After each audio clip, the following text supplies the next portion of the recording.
Hello everyone.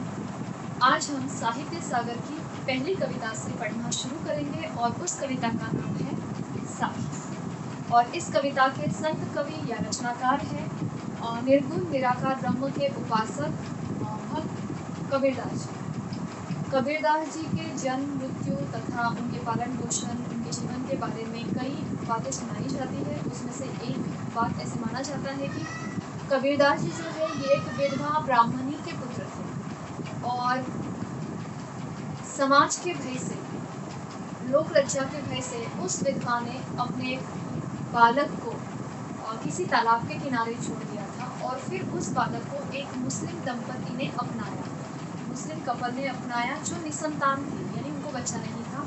तो उन्होंने इस बच्चे का पालन पोषण किया और उनका नाम था नीमा और नीरू।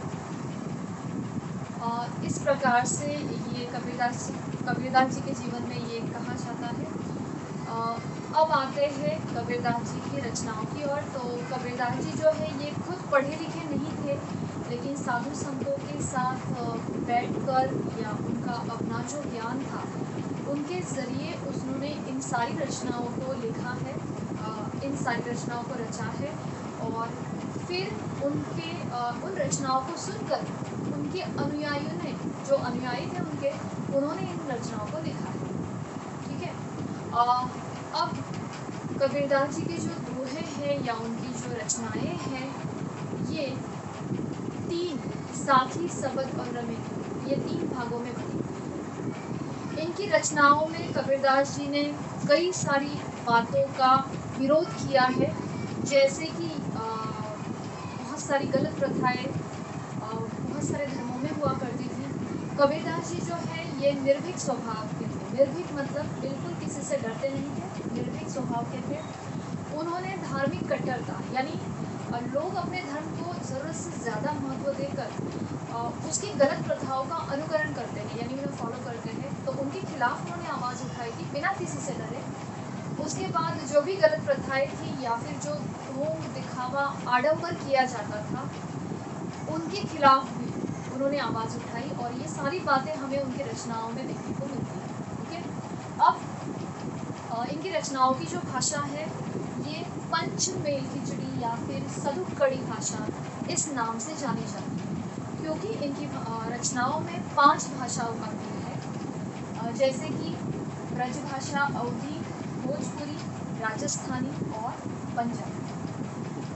तो इस प्रकार से कबीरदास जी जो है इन्होंने हिंदू, मुस्लिम ये दोनों धर्मों में जो भी गलत बातें थी, गलत प्रथाएं थी, उन प्रथाओं के खिलाफ, उन प्रथाओं की आलोचना की, यानी उनकी कमियां निकाली। लोगों को सही जो भक्ति होती है या ईश्वर भक्ति का जो सही रास्ता होता है वो उन्होंने दिखाने का प्रयास किया। और ये कबीरदास जी जो है ये निर्गुण निराकार के भक्त थे। निर्गुण निराकार मतलब क्या कि ऐसा ईश्वर जो हमारे आसपास बसा हुआ है, ऐसा ईश्वर जो किसी आकार में बंधा हुआ नहीं है। जैसे हम मूर्ति की पूजा करते हैं तो मूर्ति का एक आकार होता है, लेकिन दूसरी ओर हम ये भी सुनते हैं कि ईश्वर तो कण कण में बसा है। अगर ईश्वर कण कण में बसा है तो उसका कोई आकार नहीं हो सकता। तो ऐसे ही निराकार ईश्वर को कबीरदास जी मानते हैं और ऐसे ही निराकार ईश्वर के वेद भक्त थे और उन्होंने लोगों को यही समझाने का प्रयास किया कि ये जो निराकार ईश्वर है ये तो कण कण में, जर्रे जर्रे में बसा हुआ है और हम ईश्वर की भक्ति को प्रेम का मार्ग अपना के सबसे प्यार से या प्यार मिलवर्तन से व्यवहार करके हम ईश्वर की प्राप्ति कर सकते हैं। ठीक है। तो ये था कबीरदास जी का परिचय। अब हम टेक्स्ट बुक से कविता पढ़ना शुरू करेंगे, लेकिन उसके पहले हमें जितने यहाँ पे 5 दोहे कबीरदास जी के पढ़ने हैं। कबीरदास जी के दोहे जो है वो बहुत ही आसान भाषाओं में उन्होंने लिखे हुए हैं और बहुत सुंदर अर्थ, बहुत सारे जो सद्गुण होते हैं, जो अच्छे गुण होते हैं, वो हम कबीरदास जी के दोहों से सीख सकते हैं। हालांकि दोहे कई सालों पहले लिखे गए हैं, लेकिन वो आज के ज़माने में भी उतने ही अर्थपूर्ण हैं और लागू होते हैं। ठीक है। चलिए अब कविता पढ़ना शुरू करते हैं। कविता पढ़ने से पहले हम एक बार टेक्स्ट बुक से कविता का कवि का परिचय पढ़ेंगे, लेकिन उसके पहले मैं आपको ये कविता दिखाना चाहूँगी। हो सकता है आपके पास ये कविता ना हो, तो आप इसका एक स्क्रीनशॉट निकाल के दूसरे मोबाइल में ले सकते हो, ताकि आप जब मैं पढ़ूँगी कविता और वो दोहा पढ़ूँगी और अर्थ समझाऊँगी तो आपके पास सामने कविता, ठीक है। तो एक बार ये कविता देख लीजिए।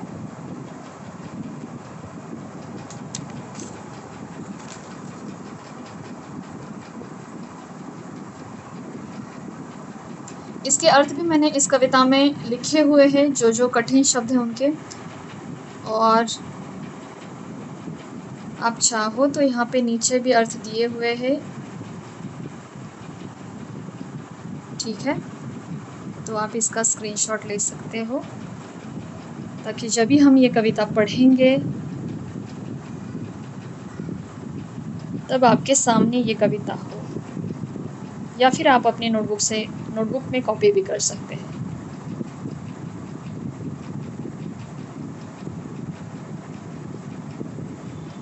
ओके, सो अब कविता पढ़ते हैं। ओके, तो चलिए कविता पढ़ना शुरू करते हैं। उसके पहले कवि का परिचय ध्यान दीजिए। हिंदी के संत कवियों में कबीरदास का सर्वोच्च स्थान है। सर्वोच्च मतलब क्या? सबसे ऊपर।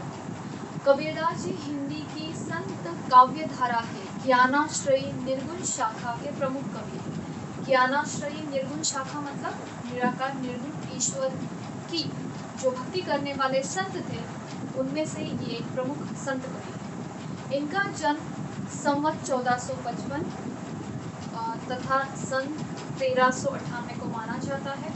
इनकी मृत्यु के विषय में भी विवाद है, किंतु अधिकतर विद्वानों ने इसे सन 1495 माना है।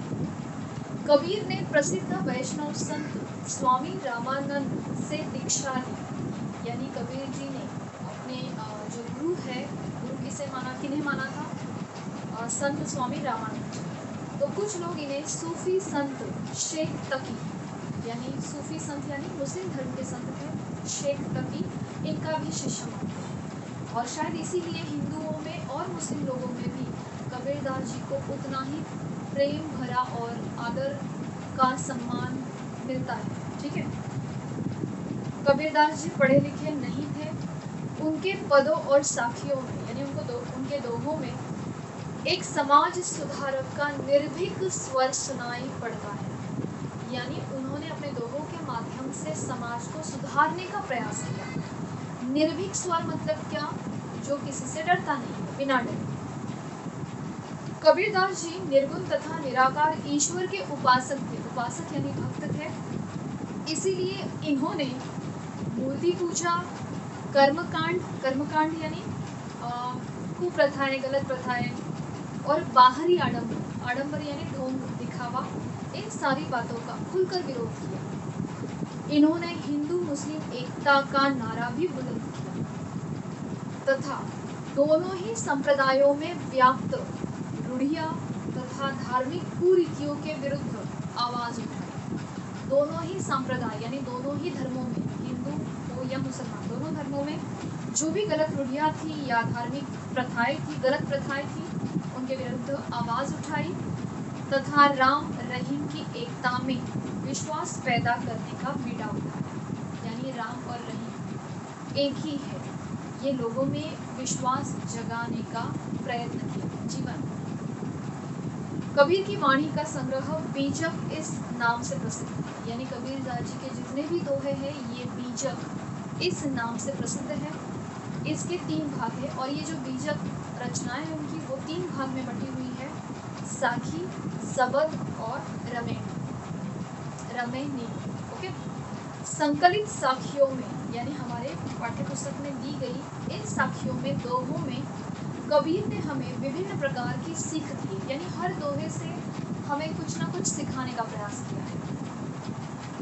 इनकी भाषा को सधुकड़ी या फिर पंचमेल खिचड़ी भाषा कहा जाता है। तो क्यों कहा जाता है? क्योंकि इनकी भाषा ये 5 और इनकी रचनाएं जो है ये इन 5 भाषाओं का मिश्रण इन रचनाओं में दिखाई देता है। ओके, अब कविता पढ़ना शुरू करते हैं। पहला दोहा। गुरु गोविंद दोऊ खड़े, गुरु गोविंद दोऊ खड़े, काके लागू पाए, बलिहारी गुरु आपनो, जिन गोविंद दियो बता। तो पहली लाइन फिर से सुनिए। गुरु गोविंद दोऊ खड़े, काके लागू पाए, यानी गुरु और गोविंद दोनों मेरे सामने खड़े हैं। काके लागू पाए, यानी मैं पहले किसके चरणों पर प्रणाम करूं। तो गुरु यानी अच्छा, गुरु कई होते हैं, जैसे हमारे माँ बाप जो होते हैं, माता पिता, ये भी हमारे गुरु होते हैं। हमारे शिक्षक जो जिनसे हम पढ़ते हैं, ये भी हमारे गुरु होते हैं। या कोई आर्ट टीचर, जैसे सिंगिंग सिखाने वाले या कोई अच्छा ड्राइंग सिखाने वाले, ये भी गुरु होते हैं। लेकिन इस कविता में यहाँ पे जिस गुरु की बात की है, ये आध्यात्मिक गुरु है। आध्यात्मिक यानी स्पिरिचुअल गुरु, जो हमें ईश्वर का ज्ञान देते हैं, जो हमें ईश्वर की जानकारी देते हैं या ईश्वर तक पहुंचाने का, ईश्वर की भक्ति करने का मार्ग बताते हैं। तो यहाँ पे जिस गुरु की बात की है, ये कौन से गुरु है? आध्यात्मिक। ओके, तो देखो, गुरु गोविंद दोऊ खड़े, काके लागू पाए, मेरे सामने मेरे गुरु और गोविंद यानी ईश्वर दोनों खड़े हैं, तो मैं किसके चरणों पर प्रणाम करूं? काके यानी किसके, लागू पाए यानी किसके चरणों पर प्रणाम करूं। और ये खुद पूछते हैं और आगे जवाब भी देते हैं। बलिहारी गुरु आपनो, कि मैं आपनो यानी अपने आप को गुरु के चरणों पर बलिहारी कर दूंगा। बलिहारी यानी कुर्बान कर दूंगा, यानी सबसे पहले मैं किसके चरणों पर गिर जाऊंगा? मेरे गुरु के चरणों पर। जिन गोविंद दियो बताओ, ऐसा क्यों? उसका रीजन आगे बताते हैं। जिन गोविंद दियो बताओ, जिन्होंने मुझे गोविंद बता दिया, यानी गुरु ज़्यादा महत्वपूर्ण है मेरे लिए। मैं सबसे पहले मेरे गुरु के चरणों पर प्रणाम करूंगा, नमस्कार करूंगा, क्योंकि इन्होंने ही मुझे ईश्वर तक जाने का मार्ग दिखलाया, इन्होंने ही मुझे ईश्वर की भक्ति करना सिखाया। तो ईश्वर और गुरु दोनों में से ज़्यादा महत्व यहाँ पे कबीरदास जी किसे देते हैं? गुरु। ओके, तो इस दोहे में हमें गुरु का महत्व, गुरु की महानता, गुरु की एक गरिमा होती है, उसका वर्णन इस पहले दोहे में दिया है। तो पहले दोहे में हमने क्या पढ़ा? गुरु का महत्व। समझा सबको? ओके, अब दूसरा दोहा। जब मैं था तब हरि नहीं, अब हरि है तो मैं नहीं। अब यहाँ पे मैं का अर्थ होता है अहंकार। अहंकार मतलब क्या? घमंड। और हरि यानी ईश्वर। तो अगर हमारे अंदर ईश्वर है, हमारे हृदय में हमने ईश्वर को बसाया है, तो हमारे अंदर घमंड, अहंकार कभी नहीं आ सकता। और अगर हम घमंडी है, हमारे दिमाग में, हमारे हृदय में हमने अहंकार को बसाया है, तो ईश्वर हमारे अंदर कभी नहीं बस सकता। अब इसका अर्थ क्या है? जो घमंडी इंसान होता है वो हमेशा दूसरों को नीचा दिखाता है, वो कभी किसी से आदर से, प्यार से बात नहीं कर सकता। और ईश्वर क्या है? ईश्वर तो यही इन सारे गुणों को हमारे अंदर बसाता है। तो इसलिए यहाँ पे क्या कहा है कि जब मैं था तब हरि नहीं, और अब हरि है तो मैं नहीं। यानी जब मैं होता है, अहंकार होता है हमारे अंदर, तो ईश्वर हमारे अंदर नहीं बस सकता। और जब ईश्वर हमारे अंदर बसा होता है, यानी ये सारे अच्छे गुण हमारे अंदर बसे होते हैं, प्यार, सम्मान, आदर, सत्कार, संवेदनशीलता, सहनशीलता, उस समय अहंकार हमें छू भी नहीं सकता। ओके, तो जब मैं था तब हरि नहीं, अब हरि है तो मैं नहीं। प्रेम गली अति सांकरी, ये जो प्रेम की गली होती है ये बहुत ही सांकरी होती है। सांकरी मतलब क्या? बहुत पतली, छोटी। प्रेम गली अति सांकरी, तामे दोन समान, यानी ये प्रेम की जो गली है ये बहुत बहुत छोटी होती है। तामे यानी उसमें दोनों बातें समा नहीं सकती। कौन सी दोनों बातें? ईश्वर और अहंकार। समझा? तो अगर हम सबके साथ प्यार से मिलकर सबको आदर सम्मान देके ऐसा बर्ताव हम करते हैं तो ये प्यार की गली है। तो अगर हमें ऐसा बर्ताव करना है, हमें अपने अंदर प्रेम को बसाना है, तो ये प्रेम की गली है ना, बहुत छोटी है। इसमें ईश्वर और अहंकार दोनों नहीं बस सकते। या तो हरि होगा या फिर मैं होगा। मैं यानी अहंकार।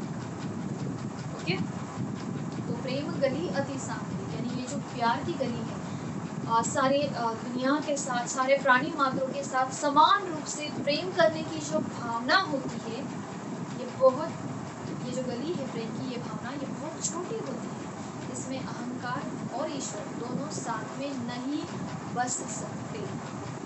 ठीक है, तो दूसरे दोहे में हमें क्या बताया है? ईश्वर प्राप्ति का मार्ग, यानी अगर हमें ईश्वर को प्राप्त करना है तो अहंकार को निकालना होगा और सबके साथ प्रेम भरा, प्यार पूर्वक, सम्मान से बर्ताव करना। ओके, अब आते हैं तीसरे दोहे की ओर। तीसरा दोहा क्या है? देखिए, कांकर पाथर जोड़ी के मस्जिद लई बनाए। कांकर यानी कंकड़, छोटे छोटे कंकड़, पाथर यानी पत्थर। तो कंकड़ और पत्थर जोड़ी के यानी जोड़ के मस्जिद लई बनाए, मस्जिद बनाई गई। कंकड़ पत्थर ये सब मिलाकर सुंदर सी मस्जिद की इमारत का निर्माण किया गया। ताचड़ी मुल्ला बांग दे, ताचड़ी यानी उसके ऊपर चढ़ के मुल्ला बांग देता है। मुल्ला यानी मौलवी या जो मुसलमान होता है वो बांग दे यानी जोर जोर से चिल्लाता है। तो आपने सुना होगा जो मुस्लिम लोगों की प्रार्थना होती है, नमाज, राइट? तो वो बहुत ही लाउड स्पीकर पे वो नमाज पढ़ते हैं। उस बात पर व्यंग किया है यहाँ पे, उस बात को फटकारा है। देखिए क्या कहा है कि कंकर पत्थर जोड़ के सुंदर सी मस्जिद का निर्माण किया गया, मस्जिद की इमारत का। ताज चढ़ी मुल्ला बांगली यानी उसके ऊपर चढ़ के मौलवी जोर जोर से चिल्ला रहा है, नमाज पढ़ रहा है। क्या बहरा हुआ खुदा? क्या तुम्हारा खुदा बहरा हो गया है? क्या उसको सुनाई नहीं देता है जो इतने जोर जोर से तुम्हें नमाज पढ़ना पड़ता है, प्रार्थना करनी पड़ती है? तो इस दोहे में मुस्लिम धर्म के प्रति या मुस्लिम धर्म में जो कुछ गलत प्रथाएं हैं या आडंबर है उसके खिलाफ यहाँ पे कबीरदास जी ने आवाज़ उठाई है और उस बात को फटकारा है बहुत ही तीखे शब्द। ओके, एक बार फिर से। कांकर पाथर जोड़ी के मस्जिद लई बनाए, ता चढ़ी मुल्ला बांग दे, क्या बहरा हुआ खुदा? यानी कंकर और पत्थर जोड़ के सुंदर सी मस्जिद इमारत का निर्माण किया गया और फिर उसके ऊपर चढ़ के मौलवी या मुसलमान जोर जोर से नमाज पढ़ रहा है, चिल्ला रहा है। तो क्या तुम्हारा खुदा, उनका खुदा बहरा हो गया है? क्या उसको सुनाई नहीं देता? बराबर ना? क्योंकि सच मानिए तो हम ऐसे कहते हैं ना कि प्रार्थना तो घर में बैठे करो, दिल से करो, कहीं पे भी बैठ के करो, तो ईश्वर तक पहुंच जाती है। तो फिर उसके लिए जोर जोर से चिल्लाने की क्या आवश्यकता है? ओके, तो ये तीसरे दोहे में क्या बोला है, क्या बताया है कि मुस्लिम धर्म के आडंबरों को फटकारा। अगर हमें ये पूछा जाता है कि ये दोहे में आपको क्या समझा है या इस दोहे के माध्यम से कवि क्या कहना चाहते हैं, तो हमें उसका अर्थ लिखना है और आगे ये कि इस दोहे में मुस्लिम धर्म के आडंबरों को फटकारा गया है या तीखे शब्द में व्यंग किया गया है। ओके, अब चौथा दोहा। पाहन पूजे हरि मिले तो मैं पूजू पहाड़। पाहन यानी पत्थर, पत्थर के पूजने से अगर हरि मिलता है यानी ईश्वर मिलता है तो मैं तो पूजू पहाड़। पहाड़ यानी पहाड़, पहाड़ यानी क्या होता है? पहाड़। तो आपको पता होगा कि हिंदू धर्म में मूर्ति पूजा की जाती है। तो मूर्ति किससे बनती है? पत्थर से बनती है, राइट? तो इसीलिए यहाँ पे क्या कहा है कवि ने कि पाहन पूजे यानी पत्थर की मूर्ति पूजने से अगर भगवान मिलता है, अगर सारी इच्छाएं पूर्ण होती है तो मैं तो पहाड़ की ही पूजा करूँ ना, क्योंकि पहाड़ तो उससे बड़ा पत्थर है। ताते ये चाकी भली, यानी उस पत्थर की मूर्ति की पूजा करने से तो वो चक्की का पत्थर अच्छा होता है। चाकी यानी चक्की, जिसमें हम अनाज पीसते हैं। आपको पता होगा जो अनाज पीसने वाली चक्की होती है उसमें पत्थर होते हैं बड़े बड़े दो, और उसके बीच में वो अनाज पीसता है। यहाँ पे कवि क्या कहते हैं कि वो पत्थर की मूर्ति की पूजा करने से अच्छा तो मुझे वो पत्थर लगता है जो उस अनाज पीसने की चक्की में लगा है। ताते ये चाकी भली, यानी उससे तो ये अनाज पीसने की चक्की का पत्थर अच्छा है।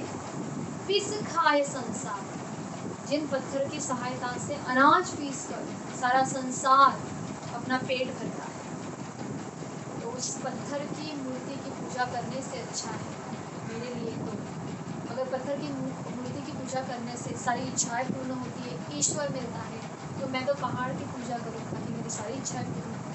फिर आगे क्या कहते हैं कि उस पत्थर की मूर्ति से या उस पत्थर से मुझे तो ये चक्की का पत्थर अच्छा लगता है, क्योंकि इसी पत्थर से अनाज पीस कर सारा संसार अपना पेट भरता है। इस दोहे में हिंदू धर्म की जो प्रथाएं हैं उनके खिलाफ आवाज उठाया है।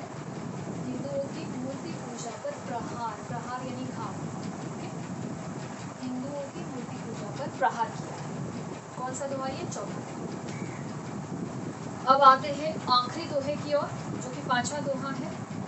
सात समंद की मसी करो, लेखनी सब बनता। सात समंद, समंद यानी समुद्र, मसी यानी स्याही, इंक, जो पेन की इंक होती है वो। ओके, सात समंद की मसी करो, यानी सात समुंदर की स्याही बना लो। लेखनी सब बन रहा है, लेखनी यानी पेन। ओके, और सारे वनों को, वनराय यानी वन, जंगल, और सारे जंगलों के पेड़ों को एकत्रित करके सबकी लेखनी बनाओ, पेन बनाओ। सब धरती का कागज करो, और सारी धरती का कागज बना लो। फिर भी हरि गुण लिखा न जाए, फिर भी मेरे हरि के गुणों को हम लिख पाएंगे नहीं। इतना ये मेरा हरि, मेरा ईश्वर अनंत है, इसका कोई अंत नहीं, निराकार है, इसका कोई आकार नहीं, निर्गुण है। इतने गुण, इतने और इतना मतलब इतना ये प्रचंड, इतना विशाल है, इसका वर्णन करने में शब्द कम पड़ जाते हैं, स्याही कम पड़ जाती है, कागज कम पड़ जाता है, और पेन यानी लेखनी भी कम। ठीक है, तो ये लास्ट वाला जो दोहा है फिर से पढ़ती हूँ पूरा दोहा और उसका पूरा। सात समंद की मसी करो, लेखनी सब बन राय। सब धरती कागज करो, हरि गुण लिखा न जाए। यानी सात समुद्रों को मिलाकर उसकी स्याही बना लो, सारे वनों के, जंगलों के, पेड़ों की लेखनी बना लो, और सारी धरती का कागज बना लो। फिर भी मेरे इस विशाल अनंत हरि के गुणों को हम लिख पाएंगे। ओके, तो आखिरी दोहे में हमें क्या समझाया है? ईश्वर की महानता, ईश्वर की विशालता, इसका वर्णन आखिरी दोहे में किया। तो आपको कविता समझ में आ ही गई होगी। बहुत ही छोटी कविता है और बहुत आसान है और बहुत सुंदर अर्थ है इस कविता का। अब हम इसके कुछ प्रश्न देखेंगे।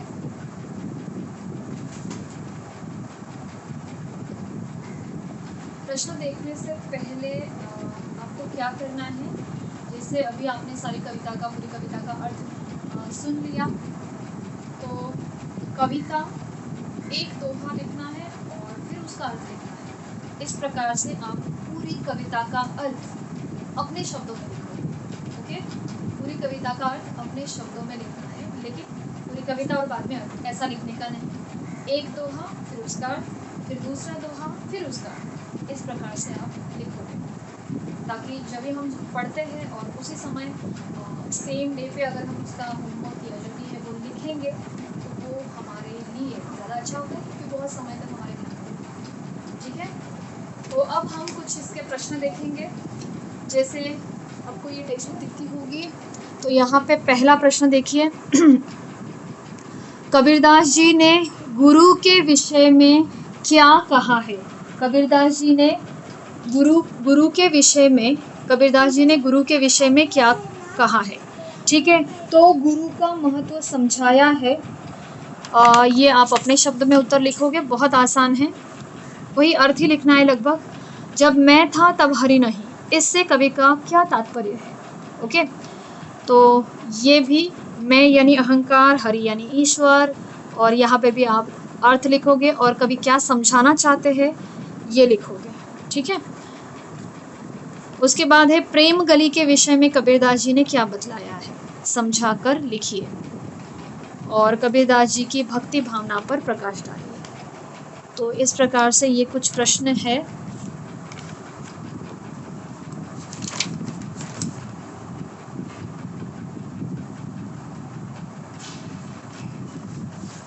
अच्छा, और एक प्रश्न है जो मैं यहाँ पे आपको बताना चाहूंगी।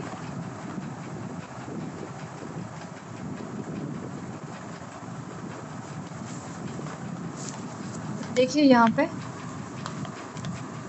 क्या बहरा हुआ खुदाए से कवि ने किस पर व्यंग किया है? तो मुस्लिम धर्म के आडंबरों पर व्यंग किया है। ये आप एक्सप्लेन करके लिखोगे।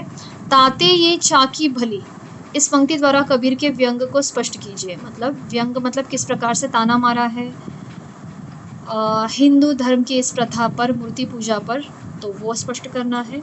कबीरदास जी ने ईश्वर की विशालता, श्रेष्ठता, महानता का वर्णन किस प्रकार किया है? ये भी आप लिखोगे। और अंत में शब्दों के अर्थ, ये कुछ शब्द है, इनके अर्थ आप लिखोगे। ठीक है, तो इस प्रकार से ये कविता हमने आज पूर्ण की है। अब इस कविता में से हमें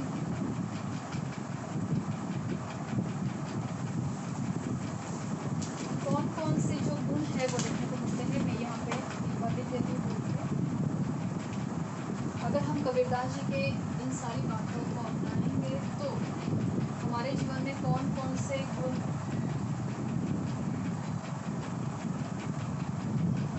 समता, सहजता, उसके बाद है एकता,